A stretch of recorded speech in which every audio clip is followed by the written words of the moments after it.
All right. Let's not bury the lead here. I'm playing with some stuff and I'm putting together my little AI guys that I'm trying to make so that they can do things for me that's more useful than what ChatGPT offers, like assemble my day for me and remember all of the things that I always forget. And as I'm trying to build this, made me realize that what's useful in one piece of software could be useful in another piece of software. So I started building two-sided software, one that I can use as a user with my mouse and with my keyboard, and that the AI can use through a series of commands. And it can kind of run the back end. So it can do things like schedule stuff for me. And I'll just kind of show you here what I can currently do, because I'm in the middle of fixing what it can do. And this is how we actually came to this point. But I can create myself a new project and I can add tasks to that project and I can save those things and I can set plans for it and I can have session lengths and all sorts of fun stuff, right? I can create all of that, and then we can have the AI actually do things like go into my calendar and check things and whatnot. And I was trying to get it so that the AI was able to properly do this stuff, and it kept saying I can't use these tools. And so we started looking at how it was originally built, and the way it was originally built is through this dude here. So we're going to go into the arena. And then we go in. So this is where you actually train them. And this is where you actually get to set up all of the tools that they can use. Because like my tool is the mouse and the keyboard. Their tools are things like a complete task push, right? And you've got training histories of sessions. But here's the really interesting part is that this guy here, Bill the Builder, if I say I want an assistant that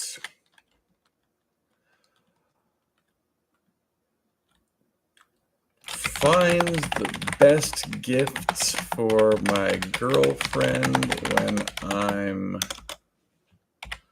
in the doghouse, we'll call her,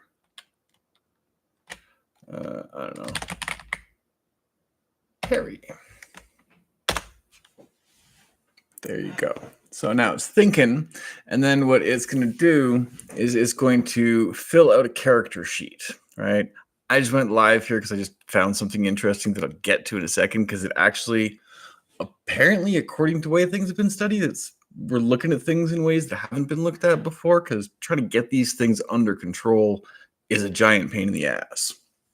So what I originally created was a character sheet. And that character sheet ended up being what you call a JSON file. And that JSON file had a whole bunch of stuff in it, like an AI assistant specialized in identifying blah, blah, blah, blah, blah. It has capabilities, access to product databases and e-commerce platforms. It's got voice preferences. It's got the way you're charging for it. It's got all of these different types of things that are built in and being assembled, because essentially Bill the Builder is a form filler outer, right? And it turns out that he was filling out forms weird. He was doing it in a way that the LLM couldn't really understand how it was supposed to act. So he was doing things like, and here's a big one that we've got, where he throws in a massive list of capabilities, right? Just really long list of capabilities. And like, imagine if before you had to answer your friend, you needed to go and double check to make sure you're saying all of the right words. It gets really complicated, right?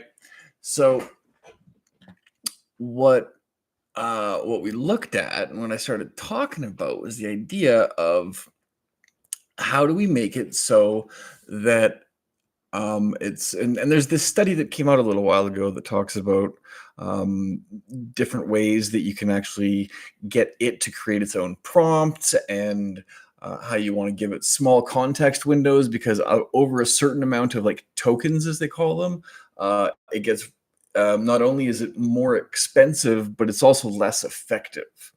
So what you want to do is you want to create things that are simple and then you can add layers onto them. So you can go simple into simple into simple into simple, and you can get a lot more out of it than if you just try and go big, right? Big, complicated.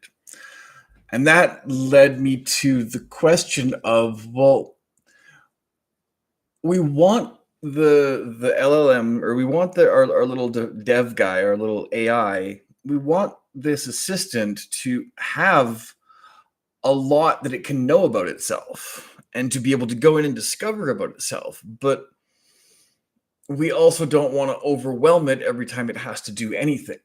So I was like, well, can't you just make it so that it like ignores stuff below a certain line unless, and put a couple conditions on, like if you have to look for a tool, drop below the line. If you have to, if you're not 100% sure how to respond, drop below the line.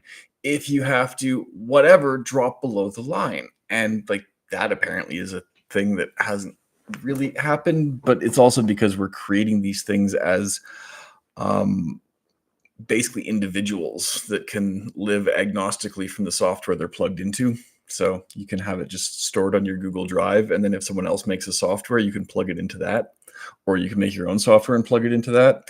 And it's just, it's kind of software agnostic, brain agnostic, machine sovereign is what I'm calling them. Anyways, the cool part was when I started thinking, I was like, well, how do computers work? Because computers have these little chips where it's like the ROM, which is like the hard coded information. And then you have your random access memory where you're like, whoa, I got to grab some shit. I need it like really available instantly. And then if you need to go deeper, you can like, I'm going to drop into the hard drive and grab that. Right. So the computer runs off of the RAM, but really it's the ROM is making it run off of the RAM. Right.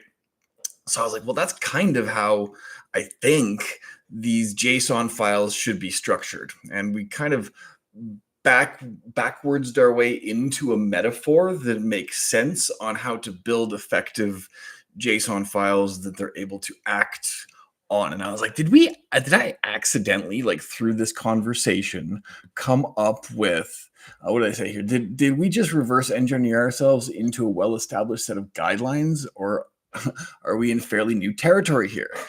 And basically, the short answer is there's a whole bunch of well-established territory, but where we might be breaking ground is in that specific metaphor of the OS architecture for LLM prompts. I mean, it's like, that really hasn't been, I guess, laid out before. Probably Google search away from finding out that I'm wrong, but I thought it was really interesting anyways.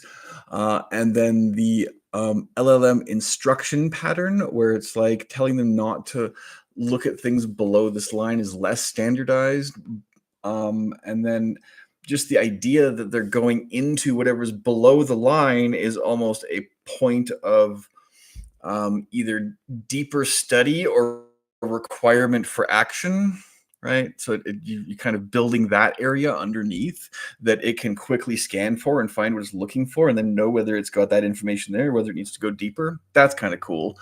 And then the whole idea of it being an essence file. So like the essence is, the way that we're building it right now is when this is created, you are then coming into creating something like, so here you go, here are some of the devs we've created, and here's Kaizen. Kaizen has his essence file. Below that essence file, there's the archived essence files, but then inside of there, you got your avatars. So you can actually see the picture of them. And there you go. So that's the picture of him. And then you can go back and you can see all of his memories, and you can see the tools that he has access to. You can see the logs of what he's done. And these can be utilized for future training. Not 100% sure how, but I'm thinking we're going to get there. And then what's the avatar? All right. Never mind.